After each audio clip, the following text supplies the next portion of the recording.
Hello everyone, welcome to GS education classes. My name is Geeta. उम्मीद करती हूँ कि आप सब लोग जो है बहुत ही बढ़िया होंगे। DSSB 2024 का वैकेंसी का जो नोटिफिकेशन है DSSB ने उसे जारी कर दिया है, चाहे वो असिस्टेंट नर्सरी हो, पीजीटी हो या टीजीटी हो। ठीक है, इसका नोटिफिकेशन जारी हो चुका है। कुछ के फॉर्म फिलअप हो चुके हैं, कुछ के फॉर्म फिलअप होना स्टार्ट हुए हैं।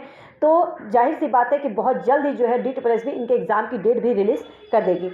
यहाँ पे जब वैकेंसी का पूरा नोटिफिकेशन डिटेल में आया था तब मैंने आप लोगों को एक एक चीज़ जो है क्लियर किया था, चाहे उसका एलिजिबिलिटी हो, मतलब कि असिस्टेंट नर्सरी, पीजीटी और टीजीटी का लेकर। ठीक है, इसकी एलिजिबिलिटी, एग्ज़ाम का पैटर्न, सिलेबस और age limit plus age relaxation कितना है, कैटेगरी वाइज एक एक चीज़ जो है आप लोगों को डिटेल में बताया था। इसके बाद जो है कई लोगों की डिमांड आ रही थी, कई लोग जो है पूछ रहे थे कि मैम इसका सिलेबस क्या है, मतलब पार्ट 1 और पार्ट 2 का सब्जेक्ट में, हर एक सब्जेक्ट में टॉपिक वाइज जो है इसका सिलेबस क्या है, वो जो है एक बार डिस्कस कर लीजिए, जिससे कि जो सेल्फ स्टडी कर रहे हैं उनको एक डायरेक्शन मिल सके कि वो किस तरीके से क्या क्या टॉपिक उनको कवर करना है। तो आज की वीडियो जो है पूरा सिलेबस पर है, पूरा एकदम डिटेल में मैंने हर एक सब्जेक्ट में क्या क्या टॉपिक आप लोगों को कवर करना है वो जो है मैंने इसमें जो है बताया हुआ है। तो अगर आप DSSB की तैयारी कर रहे हैं और अगर सीरियस हैं, देखिए कोई भी एग्ज़ाम हो, अगर किसी भी एग्ज़ाम की प्रिपरेशन कर रहे हो, पहला जो पॉइंट होता है वो क्या होता है, सिलेबस। राइट, सिलेबस होता है। अगर सिलेबस पता होता है तो आप जो है एक सही डायरेक्शन में, एक सही तरीके से जो है पढ़ पाते हैं, कि आपको पता रहता है कि आपको क्या पढ़ना है। तो इसलिए जो है सिलेबस का पता होना बहुत ज़्यादा जरूरी है। तो जो लोग भी DSSB की तैयारी कर रहे हैं उनके लिए जो है ये वीडियो बहुत ही इंपॉर्टेंट होने वाली है, जिसमें मैं टीजीटी, पीजीटी, पीआरटी और असिस्टेंट नर्सरी, ये चारों के सिलेबस के बारे में जो है डिस्कस करने वाली हूँ। ठीक है, तो चलिए देखते हैं। और हाँ, अगर आप चैनल पर नए हैं तो चैनल को सब्सक्राइब कर सकते हैं। अगर आप टीचिंग एग्ज़ाम की तैयारी कर रहे हैं और हमेशा टाइम टू टाइम अपडेट रहना चाहते हैं ऑथेंटिक इन्फॉर्मेशन के साथ, तो आप जो है जुड़ सकते हैं। और अगर ये वीडियो आप लोगों को लगता है कि इन्फॉर्मेटिव है, इससे जो है हेल्पफुल है, लोगों के लिए यूज़फुल है, तो आप जो है इसको लोगों के साथ शेयर कर दीजिएगा, ताकि जो लोग भी सेल्फ स्टडी कर रहे हैं उनको एक डायरेक्शन मिल सके कि उन्हें क्या क्या टॉपिक जो है उन्हें कवर करना है। राइट, तो चलिए स्टार्ट करते हैं। स्टार्ट करने से पहले मैं एक चीज़ आप लोगों को क्लियर कर देती हूँ। देखिए, मैं अपना खुद का एक्सपीरियंस शेयर कर रही हूँ। आप लोगों को बता दूँ कि जो लोग भी अगर सोच रहे हैं ना कि कोचिंग लेना है, तो कोचिंग अगर आप लेने की सोच रहे हैं तो लीजिए, क्योंकि एग्ज़ाम है। आपको जाहिर सी बात है लगता होगा कि कोचिंग ले लें तो हमें एक चीज़ पता चल जाएगा क्या पढ़ना है, लेकिन याद रखिएगा कोई भी कोचिंग अगर आप लेते हैं तो 40% ही कोचिंग जो आप लोगों को करवाता है, 60% आपकी सेल्फ स्टडी ही काम आती है। जो भी मैं बोल रही हूँ मतलब कि जेन्युइन बता रही हूँ आप लोगों को। अगर कोई बोलता है कि हम पूरी तैयारी करवा देंगे, ये आप विश्वास मान के मत कीजिएगा। हर कोचिंग सेंटर वाले सिर्फ 40% ही आप लोगों को करवा सकते हैं। 60% आपकी सेल्फ स्टडी होती है। आपकी जो है किस तरह से प्रैक्टिस करना है, कितना करना है, कैसे पढ़ना है, ये आपकी स्ट्रैटेजी होनी चाहिए। ठीक है, अगर मैं आपको बताऊँ तो अगर आप लोगों का जैसे पार्ट 1 है, ठीक है, पार्ट 1 है, तो कोचिंग अगर आप ज्वाइन कर लेते हैं तो आप लोगों को पता चल जाएगा कि क्या क्या चीज़ें आप लोगों को करनी है और किस तरीके से उसे करना है। लेकिन प्रैक्टिस कितना करना है, ठीक है, प्रैक्टिस कितना करना है और किस तरीके से करना है और किस सब्जेक्ट को कितना टाइम देना है, ये आप डिसाइड करेंगे।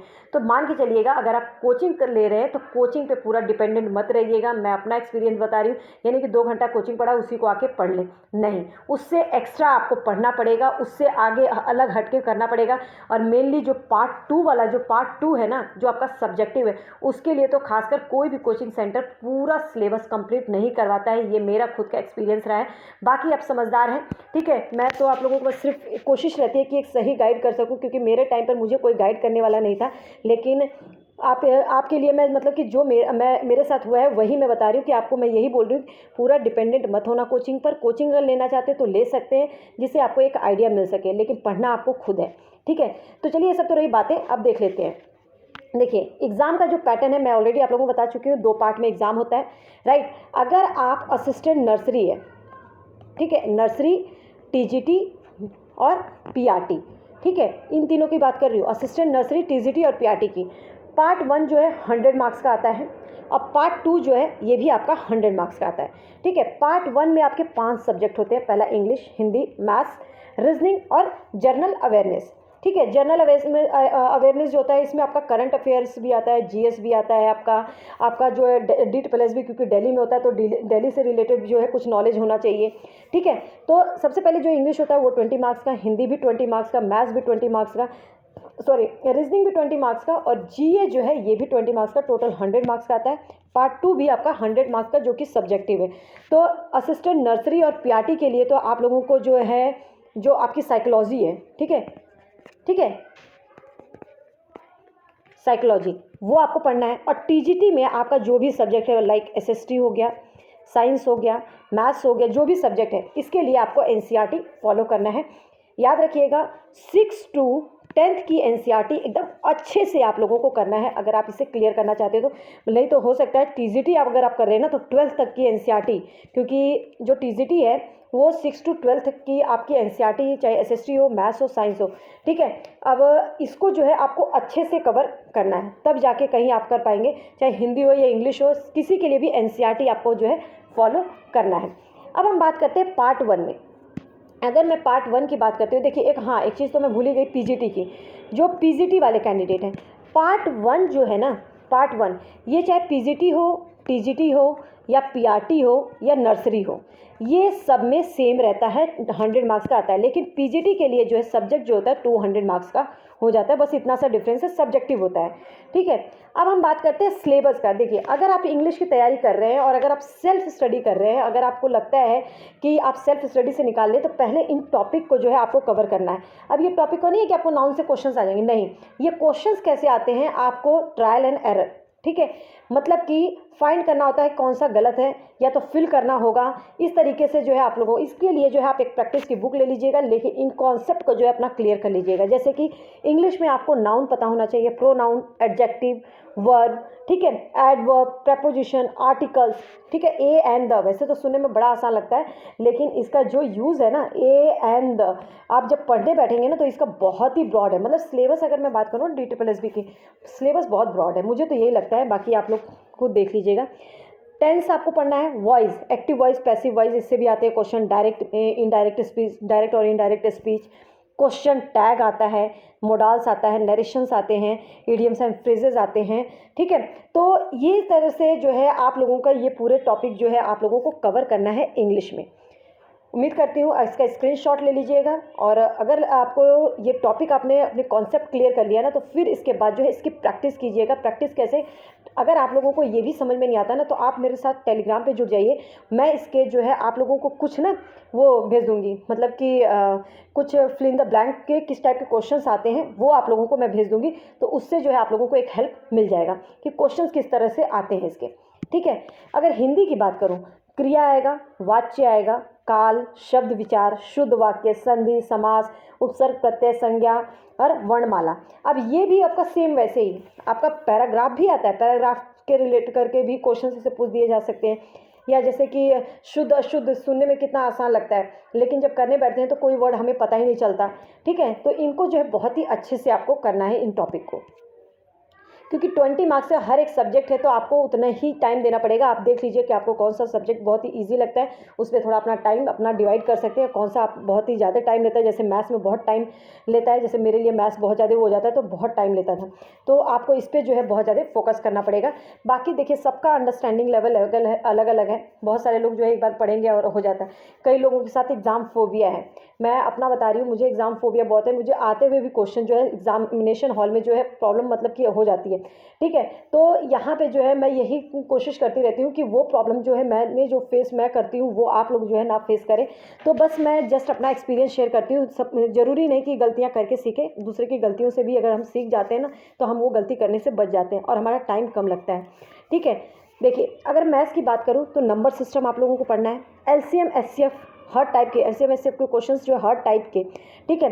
Simplification, percentage, profit and loss, simple interest, compound interest, time and work से क्वेश्चन आता है, रेशियो एंड प्रोपोर्शन से, पार्टनरशिप से क्वेश्चंस आते हैं, प्रॉब्लम बेस्ड ऑन एजेस, ठीक है, एज वाला जो चैप्टर होता है, एवरेज, मिक्सचर एंड एलिगेशन, ठीक है।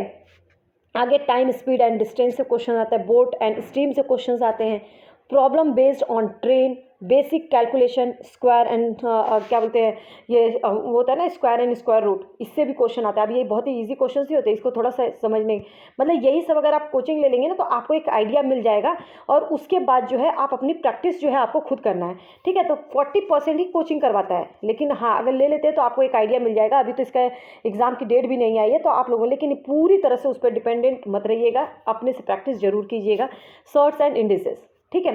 तो ये जो है आप लोगों के मैथ्स के टॉपिक हो गए। रीजनिंग की बात करूँ तो रीजनिंग में भी देख लीजिए, direction, ranking arrangement, blood relation, Venn diagram, dice, calendar, pairs of letter, clock से क्वेश्चन होते हैं, साइलोलिज्म, ठीक है, और seating arrangement, analogy, classification, alpha vertical, missing number वाले क्वेश्चंस बहुत आते हैं, अल्फा वर्टिकल वाले क्वेश्चंस बहुत आते हैं, क्लासिफिकेशंस के भी ये वाले जो है ना टॉपिक ये बहुत ही आते हैं। कैलेंडर से भी एक क्वेश्चन मिलेगा, डाइस से भी मिलेगा, ब्लड रिलेशन से मिलेगा, क्लॉक से कभी कभी मतलब आता है कभी नहीं आता है। ये साइलोलिज्म जो है ना ये इससे बहुत ज़्यादा क्वेश्चन आते हैं हमेशा। सीटिंग अरेंजमेंट, ये भी सीटिंग अरेंजमेंट से भी हमेशा क्वेश्चन आते हैं और अच्छे खासे अच्छे लेवल का आता है। Finding missing number sorry, coding decoding puzzles, ठीक है। तो ये रीजनिंग के थे। तो 4 सब्जेक्ट हो गए, हर एक सब्जेक्ट में क्या क्या टॉपिक है ये मैंने आप लोगों को बता दिया। अब आगे हम बात करते हैं जनरल अवेयरनेस, 5वां जो सब्जेक्ट है जीएस, जिसमें आपको जीके मतलब जनरल साइंस जो होता है आपको वो भी पढ़ना है, एसएसटी को भी कवर करना है। जनरल चीज़ें जो होती हैं चाहे वो आपका ज्योग्राफी हो या हिस्ट्री हो या आपका सिविक्स हो, ठीक है, आपको मतलब कि पूरा जो है आपको इसमें कवर करना है, पॉलिटी, ठीक है। अब इसमें जो जीके में आप लोगों का जो करंट अफेयर है, ठीक है, करंट अफेयर्स ये भी आप लोगों को कवर करना है, क्योंकि DSSB भी आपका दिल्ली में होता है तो दिल्ली से कुछ रिलेटेड जो है फैक्ट्स आप लोगों को पता होना चाहिए। तो ये जो है जीके में बहुत सारे कुछ हो जाता है, तो इसको आप जो है करंट अफेयर अपना अपडेट रखिएगा। और बाकी सब्जेक्ट की जो इसका भी जो सब्जेक्ट है जैसे एसएसटी वाले हैं तो उनका ये तीनों सब्जेक्ट जो है तैयार हो जाएगा। साइंस वालों को जो है ये पढ़ना पड़ेगा, एसएसटी वालों को साइंस थोड़ा सा पढ़ना पड़ेगा। तो इस तरीके से जो है आप लोग मतलब कि अपना सब्जेक्ट अच्छे से तैयार रखिए, प्लस करंट अफेयर्स लेकर चलिए, थोड़ा करंट और थोड़ा दिल्ली जीके समझ मतलब पढ़ के चलिए, तो आप लोगों का जो है ये जीएस मतलब जो जनरल अवेयरनेस है ये कवर हो जाएगा। वैसे तो इसका मतलब इतना ब्रॉड होता है कि कवर करना मुश्किल होता है, लेकिन अगर आप इसमें 20 में से 15 भी आ जाते हैं, 12 भी आ जाते हैं तो बहुत है, ठीक है। तो ये रहा इसका सिलेबस। पार्ट 2 का अगर मैं सिलेबस की बात करूं तो जो पार्ट 2 है, ठीक है, पार्ट टू में असिस्टेंट नर्सरी और पीआरटी और नर्सरी का पहले बता देती हूँ। इनके लिए जो है क्या है, साइकोलॉजी आपको अच्छे से पढ़ना है, ये पूरा 100 मार्क्स का आएगा, ठीक है। टीजीटी वाले मतलब कि जो टीजीटी के हैं, चाहे वो साइंस हो, एसएसटी हो, हिंदी हो, इंग्लिश हो, जो भी है, आप लोगों को जो है अपना सब्जेक्ट अच्छे से कवर करना है, वो भी आपका 100 मार्क्स का आएगा। जो पीजीटी वाले हैं उनका जो है 200 मार्क्स का आता है, जो भी मतलब पीजीटी से चाहे हिस्ट्री हो, ज्योग्राफी हो, फिजिक्स हो, केमिस्ट्री हो, बायो हो, मैथ्स हो, जो भी पीजीटी का सब्जेक्ट हो या कंप्यूटर हो, आपका अपने सब्जेक्ट से जो है 200 का क्वेश्चन होता है। तो उम्मीद करती हूँ कि ये सब चीज़ें आप लोगों को अच्छे से क्लियर हो गई होंगी। अगर वीडियो इन्फॉर्मेटिव लगता है कि इस वीडियो से आपको हेल्प मिल रही है तो हिट लाइक बटन एंड लोगों के साथ शेयर कर दीजिएगा, जो लोग भी तैयारी कर रहे हैं, जिससे कि उनको जो है एक हेल्प मिल सके। और कोई ऐसा देख रहा है जो CTET और UPTET की बेसिक से तैयारी करना चाहता है फ्री ऑफ कॉस्ट, उसको अगर एक मतलब गाइडेंस की ज़रूरत है, टिप्स एंड ट्रिक के साथ जो है एक प्रॉपर गाइडेंस के साथ तैयारी करना चाहता है तो जुड़ सकता है। यहाँ पर जो है मैं बेसिक से कॉन्सेप्ट क्लियर करती हूँ। उम्मीद करती हूँ कि आप लोगों को चीज़ें जो है अच्छे से समझ में आ गई होंगी। ऑल द बेस्ट, बस जुड़े रहिए, कीप सपोर्ट। आपको यहाँ से एक ऑथेंटिक इन्फॉर्मेशन मिलेगी और एक ऑथेंटिक स्टडी मटेरियल मिलेगा। All the best.